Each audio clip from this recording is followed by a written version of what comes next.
Hello and welcome back to this week's episode of the CeMAP Study Podcast. I'm Charlotte. I'm Maria. And today we're recording on what I think is the hottest day of the year, and I'm still really snotty. Is it actually the hottest day of the year? It's gotta be. It is cooking outside. However, this is not the week that we're going to be releasing this episode. So it could be shit by then. It will be shit by then. Yeah, the summer will be over. I hope everybody got a really nice tan, or at least found a decent fake tanning product, because it's all done. That's Goodbye. it, we're done now. So you're going to hear the sloshing of iced coffee, maybe some birds, potentially the occasional dog bark, because we have very little control over what happens in these 20 to 30 minute segments. We're just here for the ride. In this week's episode, we're talking about endowments. I know you love talking about endowments. So we've done an episode on endowments before for CeMAP 1. Yeah. The reason that I'm redoing it for CeMAP 2 and 3, A, is because anybody that didn't listen to the CeMAP 1 episodes will not get this vital information. Right. Seems like an error on their part, but fine. Yeah, but I get it, because if you've already passed CeMAP 1, why listen to the CeMAP 1 episodes? It makes absolutely no sense. Are they titled? So like CeMAP 1, you can tell how much I have to do with this, the technical side of this. I just show up with a coffee. And it's like CeMAP 1 topic 4. No, it doesn't say endowments or anything like that. Then you're all forgiven. Maybe you're the problem. I am the problem. If it was CeMAP 1 endowments, if I was doing CeMAP 2, I'd be like, oh shit, there's a podcast on endowments. I wonder if she's done one on endowments. You would only know if you scrolled, and nobody scrolls. I'm not a scroller. Oh, I'm a scroller. If I want to listen to a podcast, this is what I've realised. Okay, well... I scroll through them. Cherry pick episodes. Really, two different brain types, which is why you can fit all the mugs in the cupboard and I can't.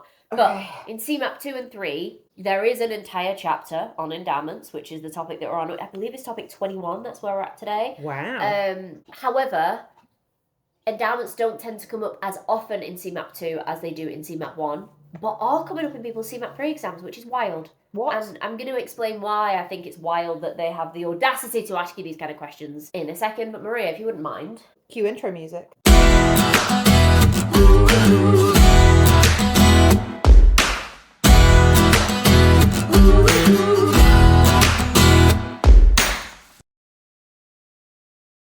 Okay, endowments. Don't say kinky. What do you know?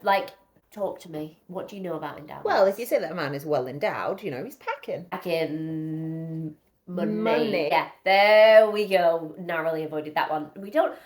What were you thinking of? I was thinking... Mind out of the gutter. Shoe size.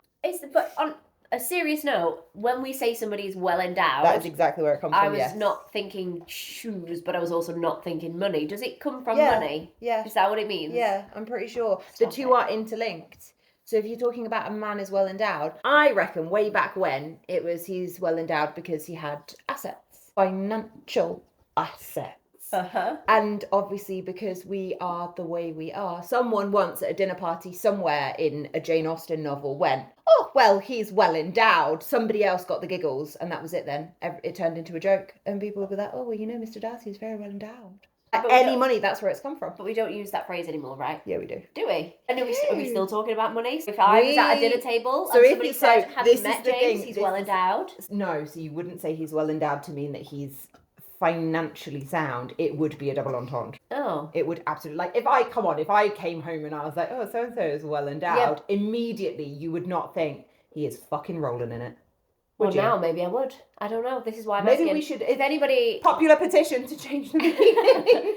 If anybody knows which one it's meant to be at a dinner table in 2025 and they could let us know in the comments or on Instagram or literally anywhere, that would be great. However, to loop back onto topic and not shoe sizes, endowment policies, what do you know about them? Bugger all. Sound. Okay, so we are going to strip it right back then. So the reason that people hate endowments in CeMAP is because the textbooks give you no context. Right. So they talk about this investment product called an endowment, and it's got bonuses and there's risk and you can surrender the policy and there's 5 different types of endowment policies. But people don't get it because we don't know what endowments are in their fundamental basic sense, and we've never heard of it before. Like, we've heard of a pension, right? We've heard of... What's another type of investment? Oh my God. An ISA, but we've not really heard of an endowment. Most people. I am making a generalisation. Yeah. So we are going to cast our minds back to like the 70s, 80s, when anyone could get an interest-only mortgage, because remember, it was the wild, wild west, and financial services wasn't as regulated as it is now, and mortgage advisors didn't really have a duty of care to their clients. They would just sell them whichever product was offering the highest commission. It used to be commission with mortgages. Yeah. Endowments were an investment product that mortgage advisors could use to say, well, hey, Maria, instead of getting a capital and repayment mortgage that you have to pay for 25 years and then you'll be debt free, why not get an interest-only mortgage and pay into this particular type of investment policy called an endowment? And instead of paying the money to the lender, you pay it into the investment. The investment performs really well. You get to the end of your 25 years. Not only do you have all the money to pay off your house, but you've got enough to go on a holiday. Yeah, to travel the world. Or they would say, if this investment performs as we expect it to do, because obviously they oversold everything, you'll be able to pay off your house after 15 years instead of 25. Sounds great. So my ex-partner, we're not going to name, his first mortgage, because he's older than time itself, was an endowment policy. He doesn't listen to this podcast, it's totally fine, he wouldn't mind. So he was sold an endowment mortgage, and that's exactly how he was sold it. They said, it will. If you, instead of taking out a capital and repayment mortgage, take out an interest-only mortgage, get an endowment policy, pay into the endowment every month. Bada bing, bada boom. Pay your interest to the lender every month, and then... Out of interest, now that he's at retirement age walking around with the Zimmer frame, how did that work out for him? Paid off his mortgage early. No, it worked. It worked. So, endowment policies did work for some people, but there was a big but. There are 5 different types of endowment policies, which I'll go into in a little bit of detail. Yeah. Some of them did perform really well. Yeah. Some of them were set up and basically dependent on your investment making a return of over 60 or 70%, which was never going to happen because we need to be realistic. Yeah. So what was happening is these people were being sold mortgages, they were being sold an endowment policy, paid into it religiously every month. They'd get to the end of their 25-year term, think that they'd be mortgage free, ring the endowment company or the investment company, and there could be like a £50,000 shortfall in their investment because it just hadn't performed. Yeah. And we forget that we'd gone through the financial crisis at that point as well. So when I used to work for the brokerage that I worked at before I was here, I will never forget a client ringing up to say he was going through a separation, they needed to talk about the mortgage, he was in his late 50s, only a few years out of retirement, had an endowment policy, he just had a look and there was a £70,000 shortfall in the investment. They'd had no idea. And his words were, the only way out of this I can see is if I top myself, the policy will pay the mortgage off because there's insurance bill in. Oh my God. And that is not a standalone issue. There were loads of people that were effectively missold endowments, but because it wasn't as heavily regulated as it is now, what could you do? Fuck. So the CeMAP textbook talks as though endowments still exist and endowment mortgages are still a thing. I am almost certain they are not. Nowhere will offer you an endowment mortgage. I have not fact-checked that fact. However, I have taught this a lot and I've had a lot of different students be like, my grandparents, my parents had an endowment policy. But nobody after those 2 generations, no one has one that I don't even ever recall seeing an advert for one. And that's it, but if you look at the older generations, they all know about it. Do you remember we went to the pub that Wednesday and there was a funeral on? Oh my God, and there was that group of guys. And they were all talking about their endowment mortgages. They all had one and everyone was like, was yours all right? And some of them were like, oh yeah, no, it was fine. And some of them were like, oh no, mine was a bag of shit. Yeah, I remember that. So endowments have kind of been phased out after I don't want to call it the endowment selling scandal, but it kind of was. Yeah, it's kind of like the whole fucking PPI yeah, thing. Exactly. Yeah. So what do we need to know for the purposes of your CeMAP exam? Number 1, you could use an endowment policy as a repayment vehicle for your interest-only mortgage. Yeah. So you could have an interest-only mortgage with your lender, pay that every month to the lender, and then pay into an endowment policy, which is an investment, and hope that by the end of the mortgage term, there's enough money in there.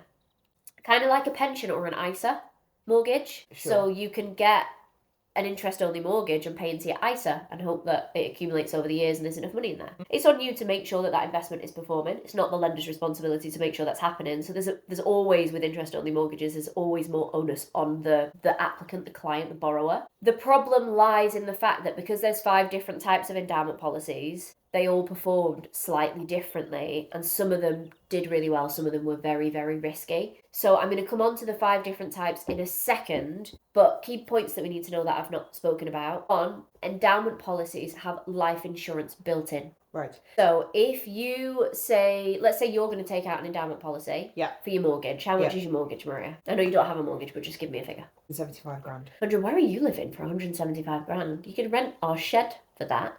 North Wales. Okay, fine. So I was going to go with 500 grand, but then I thought you'd call me for that being too expensive. No, I take it back. My first house was 175 grand.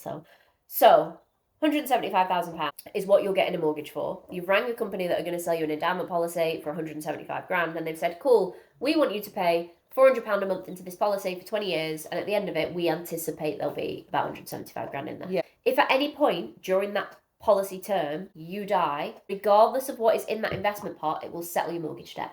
Okay. Because it's got life insurance built in. Right, so different to a mortgage, which a straight up mortgage, which doesn't, but you are typically required to get a life insurance policy to cover at least the cost of the mortgage. Exactly. So any other type of mortgage, whether it's capital and repayment, whether it's interest only with a pension, interest only with an ISA, all of those you have to take out separate life insurance to cover your mortgage if you die.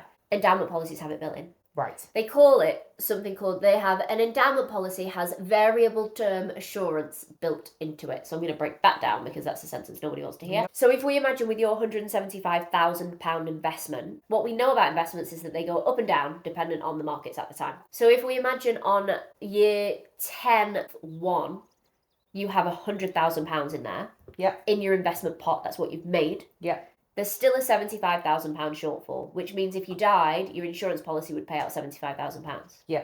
Skip forward 6 months, let's say the investment markets have dropped a little bit and actually your investment's now only worth £90,000, so you've lost 10 grand over 6 months. Fun. Your life insurance would now have to cover that extra £10,000, so it would have a bit harder. £85,000 payout amount.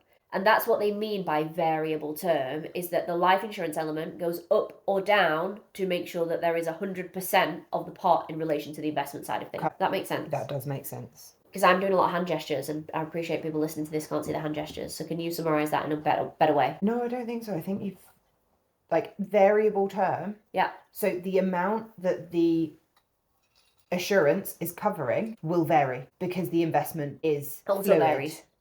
So variable term assurance is because it has to be able to accommodate the variable difference in the investment. Perfect. Bingo bongo. Cool. So that's the only benefit to taking out an endowment policy over any other type of mortgage. That you have flexible life insurance built in? Yeah, because with any other type of mortgage, you have to get separate life insurance. I mean, is that... Yeah, actually, no, it is. Because you have to pay for it. Yeah, I wouldn't call it a benefit necessarily, but the CeMAP textbook does. And it feels exam questioning. They can be like, what would be the benefit? That is exactly the kind of thing they'd throw at you as well. An endowment mortgage over an ISA mortgage. An ISA mortgage. So for the purposes of the exam, because the way the textbook talks about it, you have to treat it as a still available product you must learn about. Exactly that. Right, okay, so be prepared to answer questions like that on it. Fab. So we've covered what is an endowment policy and what's the deal, why does nobody get them. We've covered the life insurance element. The next thing to talk about is the bonuses. So with endowment policies, they potentially pay bonuses into that policy. So there's two types of bonuses that we need to know about. One is called a revisionary bonus. Yeah. And one is called a terminal bonus. Okay. And what that means is, if you have an endowment policy that pays bonuses, by the way, if you do, it's called a with profits endowment policy. So literally, with profits just means pays bonuses. And that's a bit of a hack because the 5 different ones that we talk about, some of them say with profits, some of them don't. So you can have a low-cost endowment policy or a low-cost with profits endowment policy. One of them pays bonuses, one of them doesn't. That is the only difference. That's the difference. Exactly. With these bonuses, they work in one of 2 different ways. They can either be revisionary, which means they look at the investment performance every single year. If they've made some money, they will add that bonus in at that point every year. Once those bonuses have been added in, they can't take them out again. That's option 1. Option 2 is a terminal bonus. Sounds terrifying. Yeah.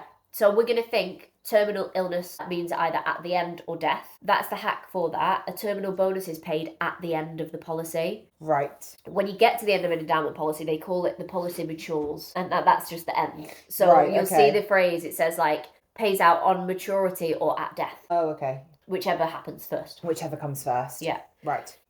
So with these bonuses, we know that one's paid every year, one's just paid at the end. Yeah. Fundamental difference between the two. Neither of them are guaranteed. If your investment has done shit, you're not going to get any bonuses. Yeah. But with the revisionary bonus, once they've been added in, you can't take them out. And that has the potential for something called compound interest. Do you know what compound interest is? No, I was going to guess, but that would confuse everyone. So I didn't know what compound interest was for a long time. And then I Googled it and I used a compound interest calculator on Google. And it blew my mind a little bit. I'm not going to lie. I felt like I was financially knowledgeable for the first time in my life. Is this the one where they add The interest to... No.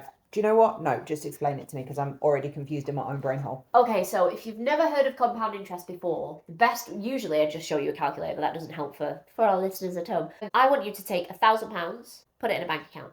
Yep. You're never going to touch that again. You're never going to add to it. You're not going to take it out. You're going to leave it there. Okay. That £1,000, if you leave it in an account that offers an interest rate return, which almost every account does. To some degree, yeah. Yeah, you might just be like 3%. Yeah. But in year one, if your £1,000 made 3%, by the end of year one, you've got £1,003. Yep. But then when they calculate it for year two, you're taking 3% of 1,003%. So that £3 has just made you money, and you're now on whatever that amount is. So the interest is added to the capital amount. Yep. And the then interest is always added back in, and then because that is getting bigger, it just grows and grows and grows. It compounds. Right, so compound interest is where the interest is added to the original amount annually, and it then sets a new baseline, which is more. So if you leave that alone, it's going to add and add and add and add and add. Just because you've done nothing with it, you've not touched it, you've not added into it at all. Is that the concept behind an ISA?